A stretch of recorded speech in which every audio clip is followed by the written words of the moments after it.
and you guys kind of have like, I feel like you guys started out one way, then kind of went to the Dabbleverse for a little while, and you were like, and then you guys, and I watched it happen. I thought it was so amazing. You like pull yourself out of the Dabbleverse, which is like so hard to do. And if you don't know what the Dabbleverse is, you're a better human being. If you don't know, you're living life. Yeah, it's like people. It's not only the Dabbleverse, dude. I'm gonna set the record straight here.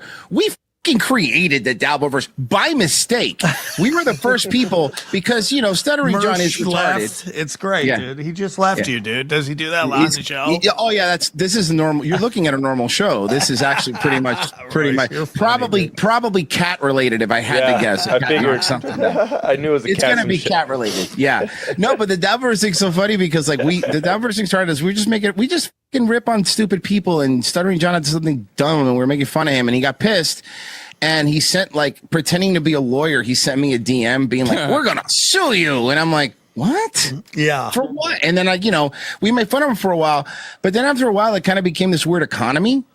It is an economy. I don't want to be here. Like, this is cringe. All right. So I love Royce. Mm-hmm. And I remember those early days when it was really just ROTC and WTP. They were kind of ragging on John. But he's got to calm down here. To act like he created the Dabbleverse, not even close to the case. I could go through the history, but it doesn't matter. But then to act like he saw that the Dabbleverse was becoming an economy, and he's just like, oh, this is getting gross. People are just making money, ragging on Stuttering John. That's not what happened at all. The Dabbleverse... pontificating a little bit. But by the time they moved away from Stuttering John, it wasn't even labeled the Dabbleverse. It wasn't a thing yet. It was WTP was making fun of him. Maybe Shuli got involved, but I think probably years after that, Shuli got involved with the Uncle Rico show. Yeah. So it's silly what he's saying. It's well, there's a conflict in my mind because this comes up a lot on this show in particular, where people will comment on the Dabbleverse. It's one of the most ongoing trends in the Dabbleverse that we're talking about. This person doesn't like the Dabbleverse. This person's leaving the Dabbleverse. Whatever. Yeah. It's in a very insular world, and a lot of people talk about how much they don't like the Dabbleverse. I think they're talking about specific people. I think whoever Royce has in mind, if he was like, these three guys do this, I would probably be like, oh yeah, they do. I don't think it's true of everyone. Because then it's like, I asked this to Tukey and Cardiff the other day. They mentioned that website that has all the Dabbleverse shows. Mm-hmm. Yeah. I said, am I on there? And they said yes, which I wasn't sure of, only because I was like, if you're going there for Dabbleverse content, you might not see it all the time. But I am considered a Dabbleverse show. You know what I mean? So there are other things. You can be a Dabbleverse show and talk about whatever the fuck Royce and Mersh talk about. It's this weird label. The Dabbleverse is just horrible branding, I think, is what it comes down to. Sure. It's a thing which is funny because it's the name of the show. But of course. It's a thing that's become a label for something that I don't think it necessarily represents.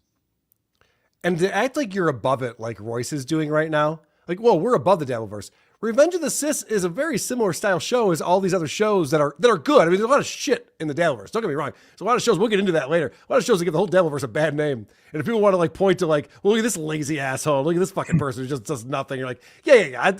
I don't take ownership in any of that's part of the Dabbleverse. Well, I guess that's what I mean is because I would say my show is similar to ROTC in nature. Except for, I guess I don't get into politics, but the general idea of it could be considered similar. So that's why I was like, wait, am I a Dabbleverse show? And they're not. I didn't really understand where the line was drawn and all that. Right. Honestly, look, here's what I call it. And no offense if you're into the Dabbleverse, but this is my opinion. The Dabbleverse is basically just like a whack bag retirement home. It's if you don't know what that is, it's O&A fans go and retire to the Dabbleverse and go away into the oh god. And then today I have to hear 20 years later how Opie jumped on a homeless guy's kick. I go, I know, but have you seen Opie now? He's not doing well. He's not doing well. Anthony's crushing it. Is that what Chad's all up in that, right? Chad's trying so hard to get out. I was gonna say shout out to your boy Chad. I know. Chad went to Mersh's house. I saw that. I'm like, what are you doing, dude? What are you doing? That was funny. So Sam Tripoli is an interesting character in all this. He's been pontificating on the Dabbleverse lately. I know you played the clip. I think I did too. And he only knows it through the lens of Chad Zumock and Kevin Brennan. Yeah. So he looks at it and he just goes, okay, this is what the Dabbleverse is. It's MLC and whatever Chad thinks he's doing. Mm-hmm. And I love that Royce and Mersh both act like they're above the Dabbleverse. They did a show with me, a live show down in Largo, Florida, like in 2022, 2023, I don't even remember. But years after they claimed that they were too good for the Dabbleverse and it was gay and they wanted nothing to do with it. So, well, Mersh is like very much part of the. Doesn't he get into all those subjects? I see him clipped a lot on all those. Mersh is clipped by every Dabbleverse clipper. So yes, he's very much part of the Dabbleverse. So it's funny when he acts like he's above it. But all right, let's get more into this interview with Sam. Interesting is the Dabbleverse is like it's just got enough autistics to keep it going, and autistics just drop money, dude. They're like why OnlyFans is doing well. It's like all these guys are just making these super chat money. This is another thing that I see a lot of people who are on the outside looking in, especially when you watch MLC. But if you watch the Shuli Network as well, you watch these shows and you go, what the fuck? Look at how much money they're making on these episodes. And so you have to put down the people who watch them. You know, this is one of the things that Hackies does, you know, Rocco's new character. Sure. Like, oh, that's Rocco. People want to give money. Yeah. Can you believe it? People want to give money to these people that I don't find all that interesting. They must be autistic or they must be low IQ or whatever it is. It's kind of funny because I think if Sam like switched the argument or like fully understood it, I think I'd agree with him. Because he'll go into like, oh, well, Kevin Brennan's like the one show that's killing it. Yeah. To me, it's the model that kind of ruined a lot of these shows. Yep. Where, as I always say, it's turning on the ATM. It's like, let me just sit here and look at the super chats and read them and put someone on the screen and call them an asshole. I'll never forget, like, an example that comes to my mind. There's a lot of other ones. Is Felicia Gillespie, who I always say is awesome and we love her because I don't like my channel getting struck. But when she was trying to get her watch hours up and she'd literally just sit there in her car or something and just stare at the screen and people be like, what are you doing? She's like, just get my watch hours up. It's like, holy shit. All of these fucking assholes watch Kevin Brennan and they think as soon as I'm monetized, I'll just make $250,000 a year, live on Easy Street. And it's like, do something interesting. People will watch you for double the hours, triple, right. 10 times more. Yeah, more people will watch and then you'll get there quicker. And God bless him. I'm super happy for him. But it's like it's a hard thing to get out of. You make just enough money that you can pay your bills. And some people are crushing it, like Kevin Brennan's crushing it. But like a lot of these guys are just making enough money that they can't leave. Yeah, it's kind of like when a pimp like keeps you hooked on drugs and you always kind of owe the pimp money. You know what I mean? So you can just never really leave. Yeah, dude, it's very weird. And Chad always trying to bring me on there, and he'll call me like just wanting to talk, and then he's like, "Hey, I'm live on my show." I'm like, "Bro, you gotta tell me that." So funny. Okay, that's funny. First up, I think Sam's point is a great point. I think there are a lot of shows that struggle with the do I really want to do this type of show? But I have a big enough audience. I'm making some money. Like this is Chad Zumock. He's stuck. Well, I think he named the biggest culprit of this because he's like, well, Kevin's killing it though. But Kevin is stuck in this thing of like, he'll never return to stand up. He'll never write anything. He's not a creative, interesting guy anymore.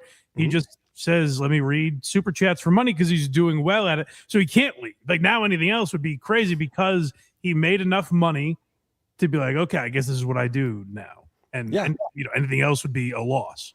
And he surrounds himself with idiots and has to be streaming for hours and hours a day in order to maintain this. So he's put himself into his own little prison here on what he has to do for his show. And maybe he's enjoying it. Doesn't seem like he is. Seems like he's fucking miserable and losing his mind. I'll say this too, because a lot of people like Shuli's name would probably get up here. And that's a very he focuses. I know they talk about other stuff, but I think just peripherally, you would look at that and be like, well, he only talks about Stuttering John. It actually might be the most Dabbleverse show, Uncle Rico, in a way. Yep. So you could look at that and say, well, Shuli does the same thing. But I will say, like, when I've watched Shuli's show, they're having a fun time. It's a lot of super chats. But other than that, they seem to be having fun and actually enjoying what they're talking about. They have jokes. There's production involved. Like, it seems like much more to it than just being like, all right, what is Cardiff's Gay saying? Right. Thanks for the $3. He says I'm an asshole. All right. I don't know what any of that is. I think the point that Sam made, though, people who are just making enough money that they kind of keeps them going. I think Chad falls in that category, and that's why he's saying that, because he knows that from Chad. He even brought up the example after saying that. Chad will call me, and I'm on his show. I don't want to be in this stupid show, you know? Yeah. But I think Mersh might fall into this category as well, because Mersh, you know, doing his night show that he does. I don't know what it's called these days. Nice Wave, I think it's called a Night Wave. Oh, okay. Yeah, he's turned the other cheek. Rebrand. It is. It's good branding. But I think Mersh, you know, he's got the super tip on there, and he likes to get involved in the Dabbleverse and have these feuds and rivalries that keep people interested in what he's doing. So it's interesting that he brings that up to these guys. He thinks that he's having a different conversation. Like, these guys are above it. They're killing it. Whereas I don't think that's the case. I think that Mersh is very much involved in the Dabbleverse. Yeah, and I think like ROTC has done a good job at separating themselves if that's what they want to do. Because I don't associate one with the other necessarily. But yeah, Mersh seems very, very involved in it. Although I don't know, maybe there's an element of like Mersh. Yeah, like you said, maybe Mersh thinks they're having a different conversation. Because I've never known Mersh to be like, "Oh, I'm not in the Dabbleverse." So it is weird that he's having this thing where he's. Oh, like, Mersh has definitely said he's not in the Dabbleverse. Oh, really? And he said that he's going to crush the Dabbleverse. I mean, Mersh has made a lot of weird statements. Well, doesn't he? But doesn't he like? Maybe I'm judging just on seeing clips, but isn't a lot of his show like talking about Karmic X or Ethan Ralph or a lot of these people? Yeah, of course. Yeah. Okay. So yeah. All right. Last clip from Tinfoil Hat. Also, this is now going to get clipped, so have fun with that. Because now this is going to get clipped by Dabbleverse clippers. I love it. Because they're going to flip out. Wait a second. Then somebody in the Dabbleverse is going to comment on the clipped clip, and then they're going to clip their clip. Yeah, it's and then it's I don't just know, a multiverse of clippings. For me, it's funny because I don't get as Mersh was definitely more involved than I was towards the later end, and I would say I was always telling him it's like. It just feels like a lot of people with gray pubic hair acting like teenagers, and I don't know how to handle that situation. I don't know.